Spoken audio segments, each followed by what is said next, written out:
Hello you beautiful people and welcome back to Let's Play Warhammer 40k Inquisitor Martyr in the next round. This time we are going to play a small Purge, and as I said in one of the last episodes, we haven't played a Purge in a while, so it's quite good that we are playing one for a change right here. Alright, special thing, I think I haven't played a Purge against the Drukhari, but that is going to be cool, I hope. A nest of Drukhari pirates has been identified in an abandoned facility, thanks to the valiant, though not completely selfless efforts of a rogue trader captain. These raiders were responsible for several deadly attacks against Imperial vessels in the system. Orders: purge the nest of the Eldar pirates, clear the entire area of hostiles to complete the mission, exterminate all enemies.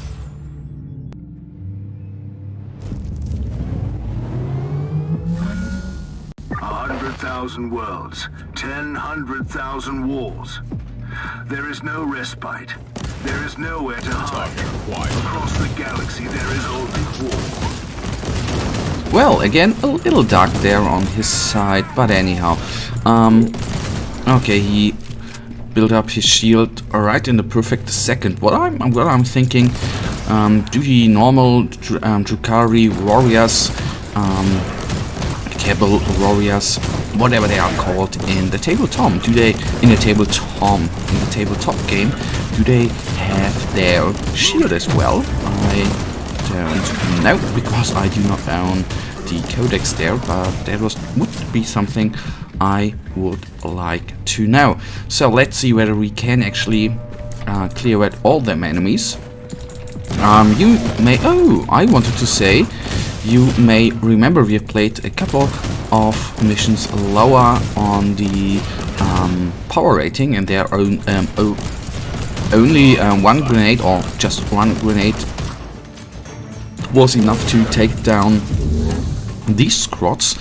And right now I was not expecting that this is going to work, but luckily it did. That is really, really nice, and I want to bring this guy down at first, because I, to be honest, absolutely hate those guys, because they are doing such a large amount of damage, and they are hurting you so much. Once your suppression rating is down, you have to be careful there. So that is the weird part. What I always say, why Purges are not my favorite type of mission. Normally I would not engage those guys here, because that, said like that, you can say it is more time consuming. Ah, good. A couple of rockets still hit him, and I would like, I would normally not engage here to save me some time. I think that is always a important factor, but anyhow, it is a Purge, we have to do it, so we do it. So these guys are down. The only good part is that we can refill our supply with some grenades. That should be very, very nice, so let's do that. Up to full grenade layout again. Oh well, not layout, but you know what I mean.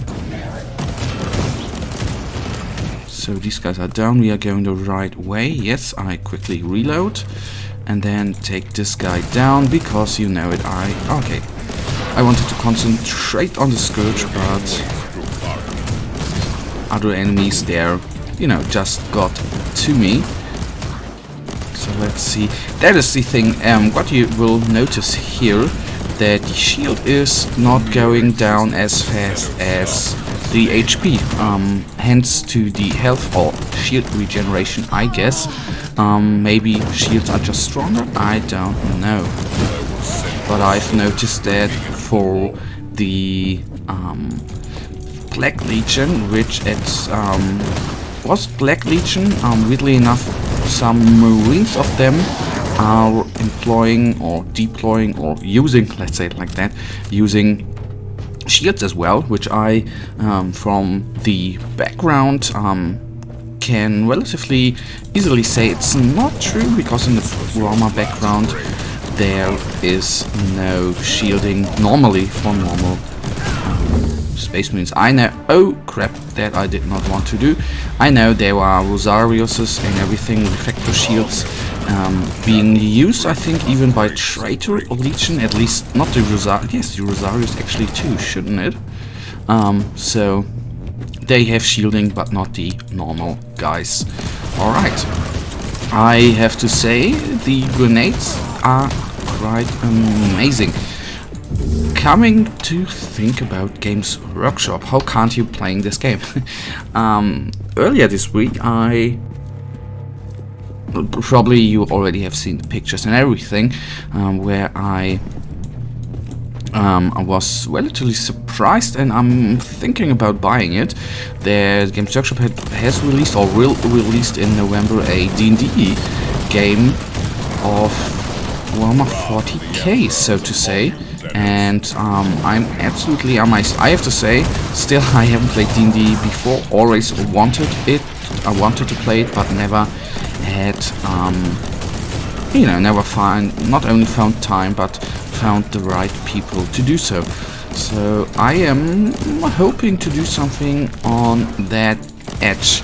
And you know, it's a week ago that I read that article, but I think it was in that you are I think playing on a Space Hulk, so to say, which is quite nice. Some really nice chaos figures, I have to say. And then so heroes, I guess, just call it like that right now, are a rogue trader, for example, or some Eldar guys, so that's really nice. And what I like, since it is a Games Workshop game, I really like, you can always say when it's a licensed Games Workshop game, probably the background is good, and you have the little small, you know, Games Workshop figures, which I think is really nice, and probably that is for me the part where you can combine the hobby with D&D. That is quite cool, I think. But anyhow, that is a little off topic, I know. Let us get back to the game. I think we are doing well. I honestly thought we would have trouble because the power rating there, and you know that we suffer 40% more damage. That is, I have to say, quite severe and not easy to deal with. Come on. That one down. Well, you know, just in case. Is he down? Yes, he is. Going on, we have a huge room right here. I can use run grenade for those guys. They're at least a little bit of trouble done. Damage done, not trouble. I know, it is trouble for the enemies as well. Let's kill him. I think he's the weirdest against our suppression rating.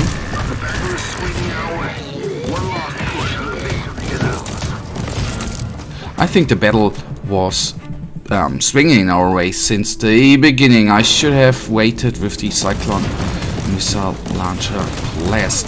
And another, for me, downside of Purges.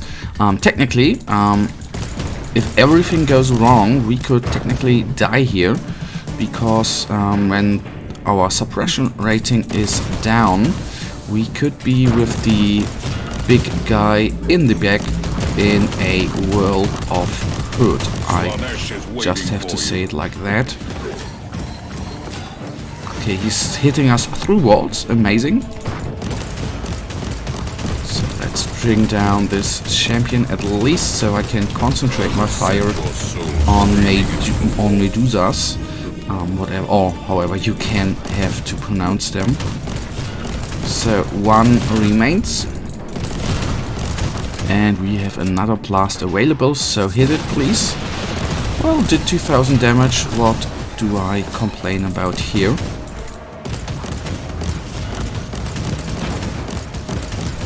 Hit it, hit it, hit it, so half of its HP are down. We reload there quickly.